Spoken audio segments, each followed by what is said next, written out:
Okay, sagutan natin itong ipiniem sa akin ng isa sa subscriber ko sa YouTube. So ang sabi niya, pwede rin po ba itanong paano isolve yung ganito?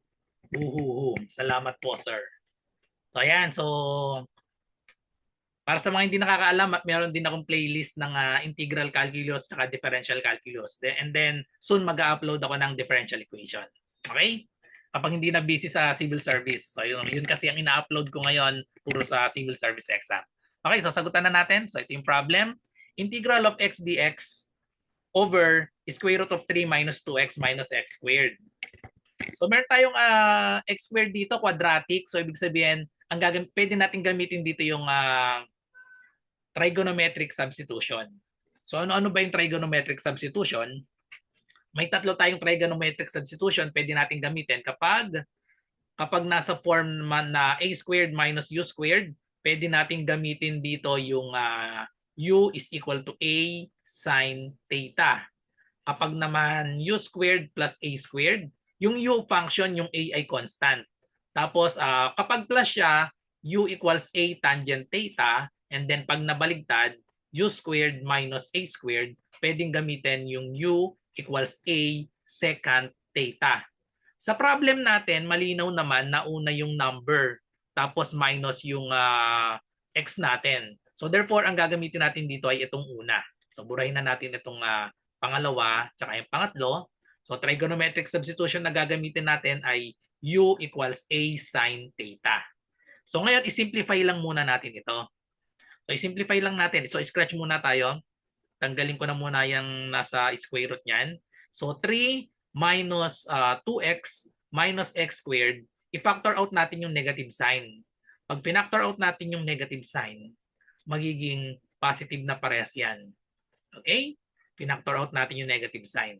Tapos i-rearrange natin. Unahin ko tong x squared. So unahin natin yung x squared. So magiging siyang x squared plus 2x. Tapos mag-completing the square tayo. So pag nag-completing the square tayo, lagyan natin ng space dito. Tapos magpa-plus tayo dito. Tapos pati dito. Okay? Kailangan plus at minus para nag-add lang tayo ng 0. Plus at minus. So paano ba nagko-complete ng square? Ang formula natin ay b over 2, then i-square natin. Ang b yung coefficient nitong x. Kailangan walang coefficient nitong x squared. 1 lang dapat yan. Para magamit natin ito, b over 2. So ang b natin ay 2. So therefore we have 2 over 2 and then square natin. 2 divided by 2 is 1. 1 squared ay 1. So therefore ang i-add pala natin ay 1. Pero itong 1, may negative sign tayo dito sa labas. Yung negative sign, sorry, nandito pala yan. May negative sign tayo dito. Diba ito yung original? So we have 3 minus quantity x squared plus 2x plus 1. So itong 1 nakamultiply dito sa negative.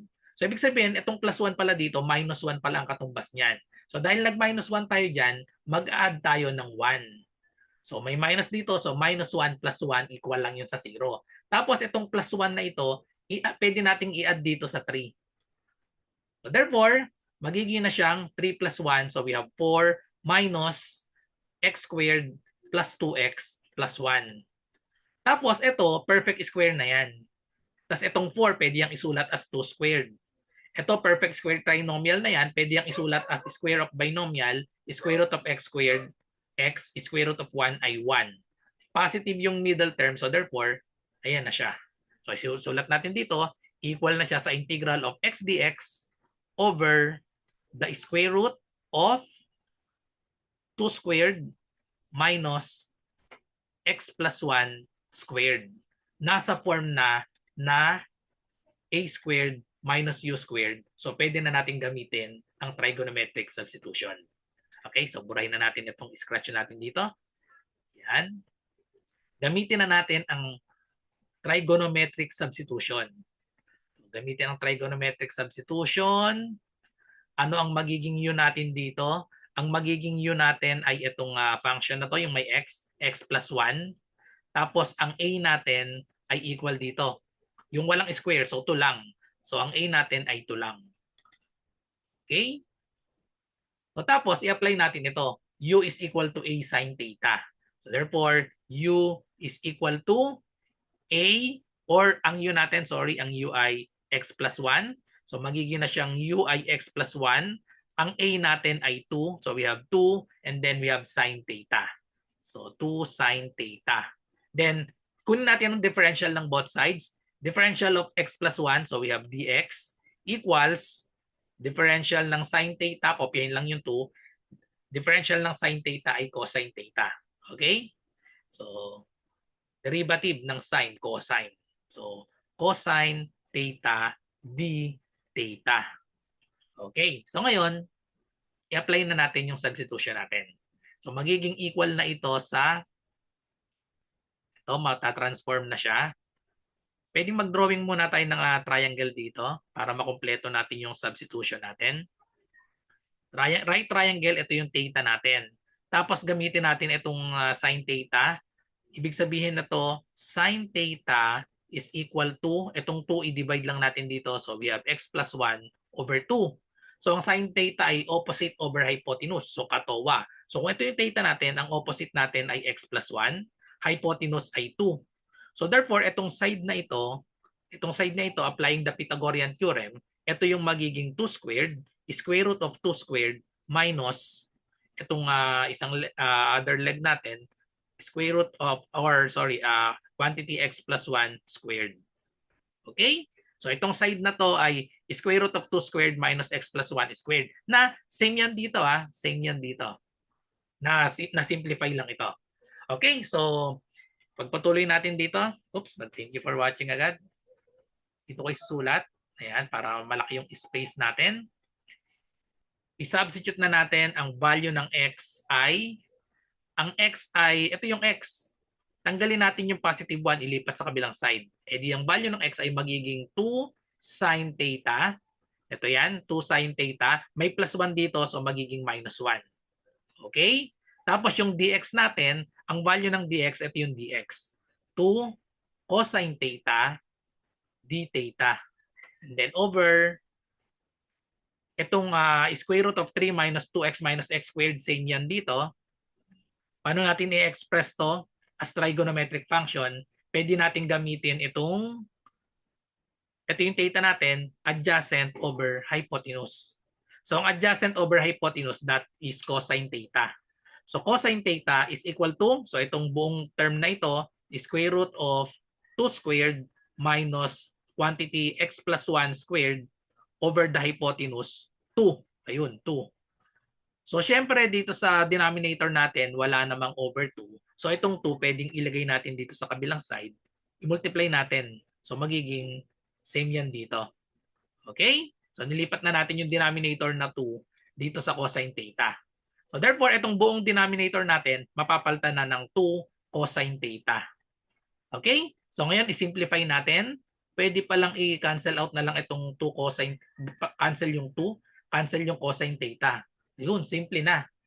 So simple na, we have 2 sin theta minus 1, and then d theta na lang yung natira dito. So i-distribute na lang natin.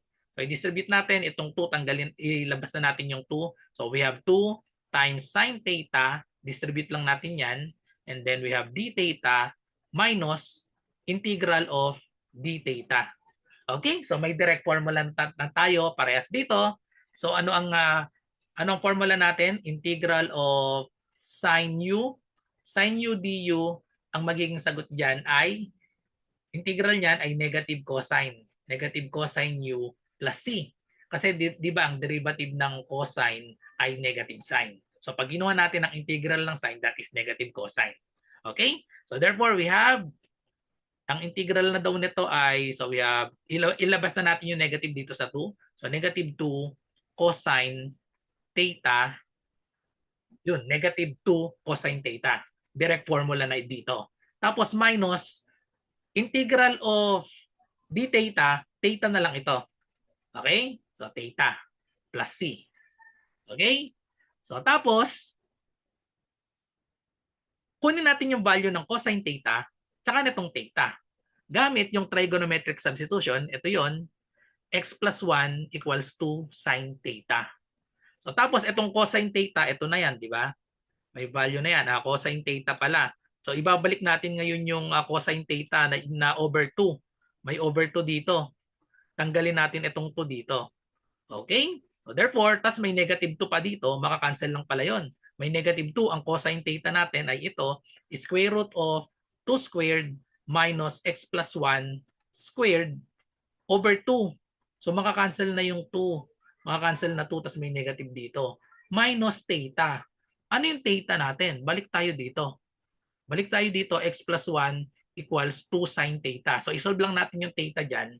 So we have x plus 1 equals 2 sine theta. Divide lang natin both sides sa 2 para makuha natin yung x plus 1 over 2 equal siya sa sine theta.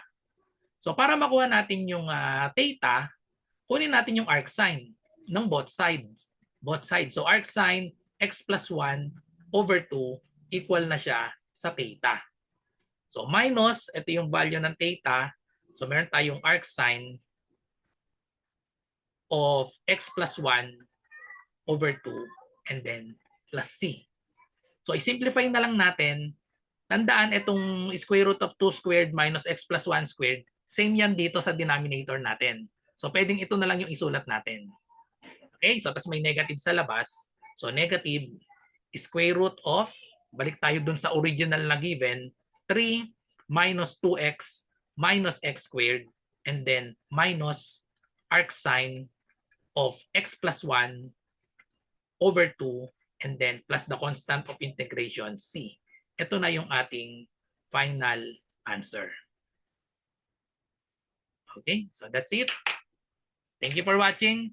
I hope may natutunan kayo sa video na ito. Kung meron kayong question ay i-comment nyo lang or i-PM nyo ako sa aking messenger, RJ Enseñado. Bye-bye and God bless.